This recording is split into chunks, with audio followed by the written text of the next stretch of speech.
Hey everybody, it's Tao at the Forge, and we're back with the daily review. And looky here, there's been a ban. So, in case you didn't know, I got four. Well, in case you can't see it, I got four mythic rare wildcards to replace the four copies of Uro that were banned today. All right, so let's go take a look at that banned and restricted announcement first, and then we'll go into the rest of the daily review and see what happened. And I told you this would happen. They're not going to ban the new cards that are coming out because they don't want to mess up their set. All right, so let's take a look here. Okay, so what we've got is we've been keeping a close eye on the emerging Zendikar Rising Standard format over its first week of availability on Magic the Gathering Arena and Magic Online. With millions of games having already been played on digital platforms, early data and results from events this past weekend have shown that multicolor ramp decks featuring the Uro, Titan of Nature's Wrath, Lotus Cobra, and Omnath Locus of Creation are a problem in the new post-rotation metagame.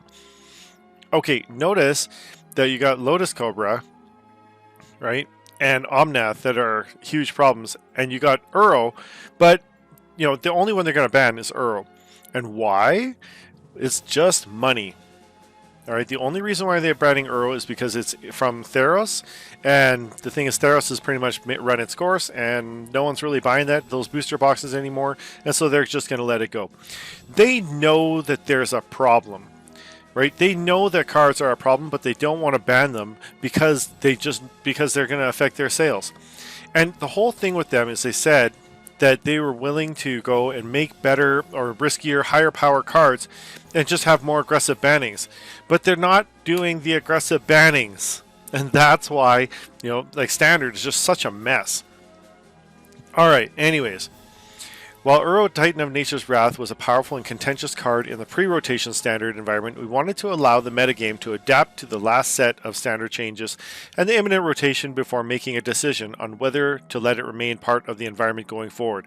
This weekend's events underscored that the 4-color Omnath deck was dominating early play, and that even the decks trying to built to try to beat these decks utilize the powerful Titan. So basically everybody's playing Uro. Okay. In order to weaken these post-rotation ramp strategies, we're choosing to ban Uro Titan of Nature's Wrath in Standard. Our goal is bring these decks down to a level where they are still appealing and competitive, where natural metagame forces are enough to keep them in check. Newsflash, I don't think that banning Uro is going to actually make any difference at all to the level of power in those decks. Right? I mean, people are just going to find something else to replace it with. In general, we prefer this approach to overshooting the mark and removing an archetype from viability. Okay. However, we certainly noted this weekend's strong results for the 4-color Omnath decks, and we'll continue to watch how the strategy and overall metagame adjust in the coming weeks. Okay, so basically what that means is nothing. Right? They're just going to say, oh, we're just going to watch it. All right. It's unusual for us to make a change this early in the season, but in this case we're targeting a card that has shown signs of being problematic in the past and which continues to display its dominance. Okay, they said it's problematic in the past. So why didn't you ban it in the past if it's problematic? Because you still could make sales off of it. This just shows that Wizards is not making actual decisions based on what's best for Standard. They're doing it for what's best to make money. Right, and it's kind of frustrating because I really love this game. I really do. You know, I spend all this time like playing it, making videos on it, but you know, Wizards just by making things, instead of making things interesting and trying to come up with interesting mechanics and stuff like that, instead what they've just done is just gone to go overpowered. It's just like introduce like super power creep, right, to the point where, you know, like all your old cards are like basically unplayable. Right, so I mean, it's just such a huge issue. You know, anyways, they know things are problems and they're unwilling to ban them. It's just super frustrating. Anyways, let's get back to the daily review. Okay, so Standard metagame challenge, do not play this. It's a total waste of time.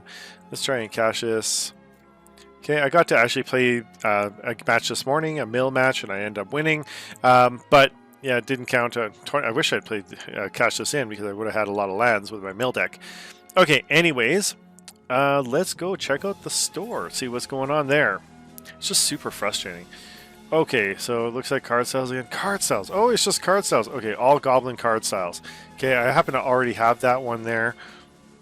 Okay, totally not worth it. You know, just don't even bother. Okay, let's go cash in a mastery orb. Alright, so level 29. How many mastery orbs do I have? One? Alright. Where am I at? Let's see, we're in... Let's see, have one there. Let's just go over here. Akoum Warrior. Alright. Confirm pick. Doesn't matter. I'm going to get them all anyway, so... Okay. Yeah. Alright, what's next? Magmatic Channeler and then Shatterskull Smashing. Alright. Let's go to the packs. See what's in the pack. So I got a couple here. So a Theros. I guess I won't crack an Uro. I was going to say I'll laugh if I get an Uro. Okay, Ephemia the Cacophony. Right, now I knew that I wouldn't get that an Uro because basically when they ban a card, what happens is if you were supposed to get it, they just basically generate a new one. Right, so, alright. And then we go to... Alright, alright, interesting. Nothing really huge here. Crawling Barrens, alright. Rare lands are always good. Okay, and Zendikar Rising, number 2. Rune Crab, alright, like I already have a bunch of those. And Roiling Vortex, alright, interesting. Okay, so that is it. Let's go see if there's any other new events playing. No, I think it's pretty much the same. So, yeah. What I would do if I were you guys is I would be playing Sealed Zendikar Rising, or if they have a quick draft Zendikar Rising, I would play that. Right, so, but here's traditional draft. How much is this one to go in? 10,000 still? Alright, well, I'd play one of those ones like that. Just trying to get in. Or, for me right now, I'm not playing any of them at all. I'm just playing regular historic rank with my Crab Mill.